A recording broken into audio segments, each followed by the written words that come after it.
para magkaisa at ipagdiwang ang isang selebrasyong para sa inyong mga kabataan. Mga bagong sibol ng pag-asa ng bayan. I also want to thank the school for inviting me para i-celebrate ang espesyal na araw na ito para sa inyo at maibahagi ng kaunti ang aking mga karanasan that you can relate with. And I hope it will add up to your hope and to succeed in life.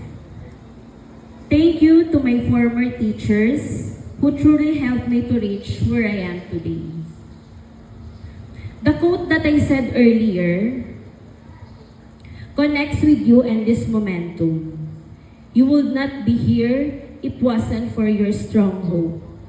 Ang inyong pag-asa ang isa sa pinakamatibay na pundasyon para kayo ay makapagpatuloy na gumising araw-araw, pumasok at marating ang inyong mga pangarap.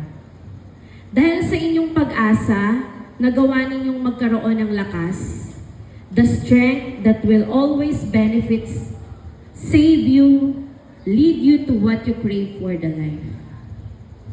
I know, hindi madali at hindi magiging madali ang pag-abot sa mga pangarap. Life has never been easy.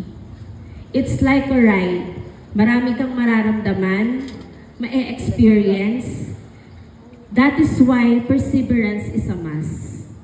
Sabi nga nila, mahirap pero kakayanin. Tama ba? Let that be your life's mantra.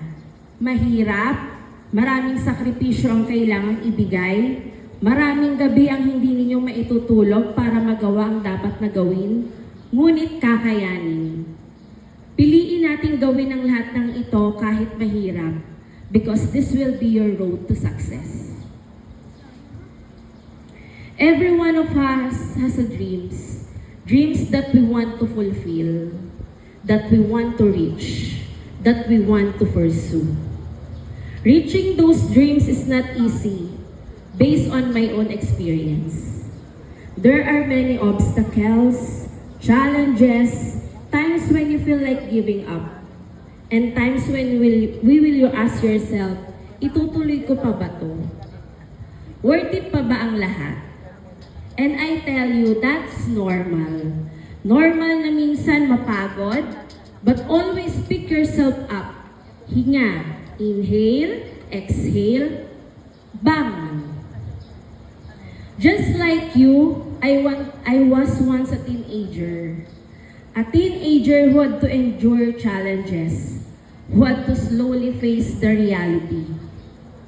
I also have many dreams in life that I wanted to achieve, but it is not easy and will never be.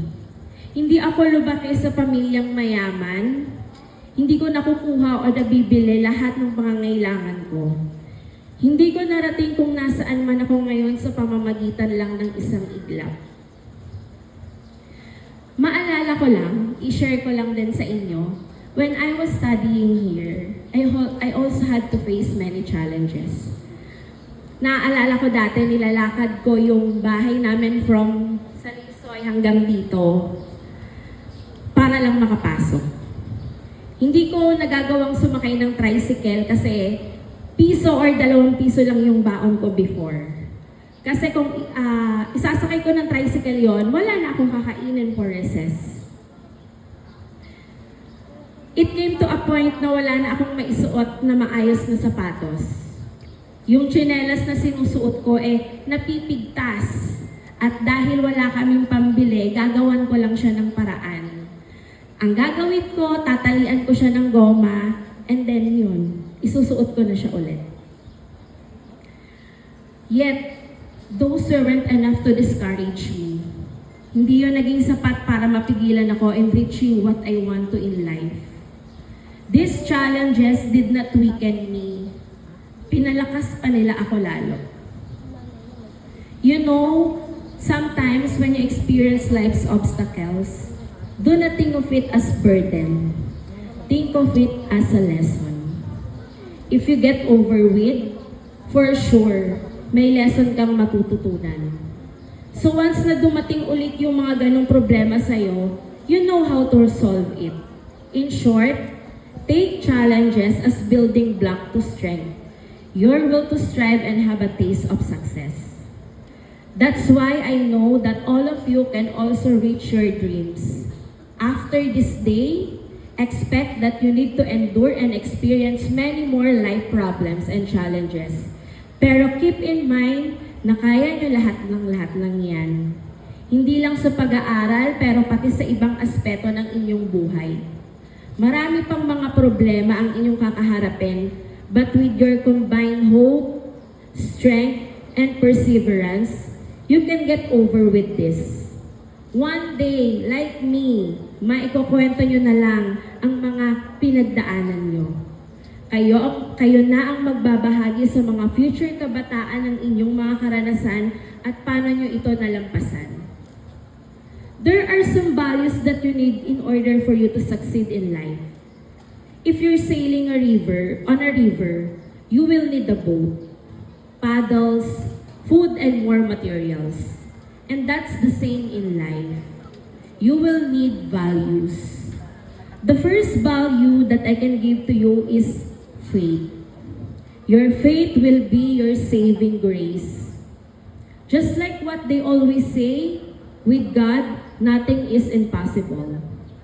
With a strong faith, even if your life's down, you will always feel presence, which will make you feel that you are not alone, that He is guiding you all, and that He will always be there to pick you up and help rebuild yourself.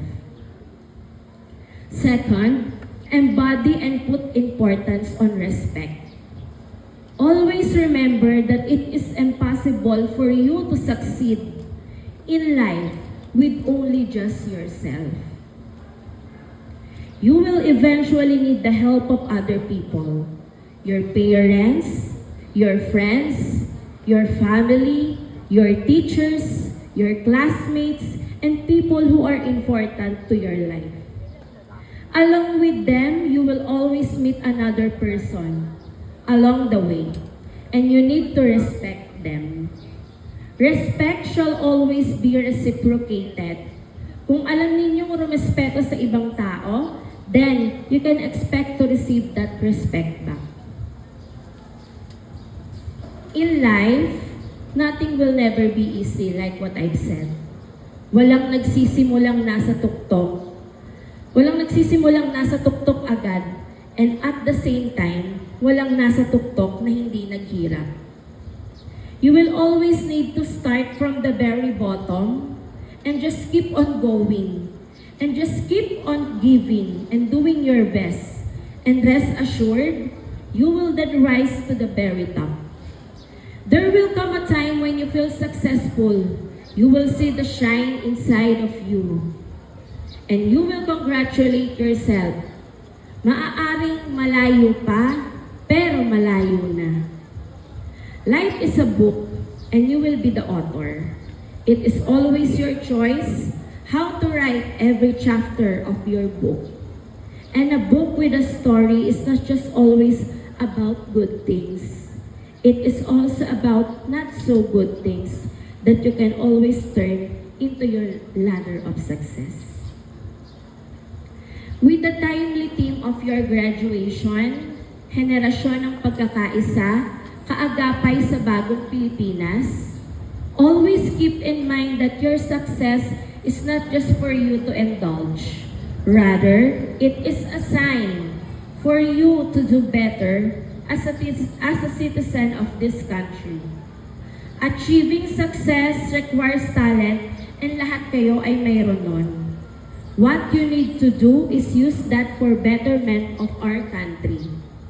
Every generation, specifically yours, will be the biggest hope of the country. The hope to create a movement that will bring our country to a better state. Your future will be in your hands. Also the future of your kids, your grandkids, and the kids of your grandkids will be shaped by you. Along with hoping of a bright future, do things that will make it come to life. Once again, congratulations, dear competitors. Always remember that you will achieve success step by step, and this day is one of those steps. Thank you so much.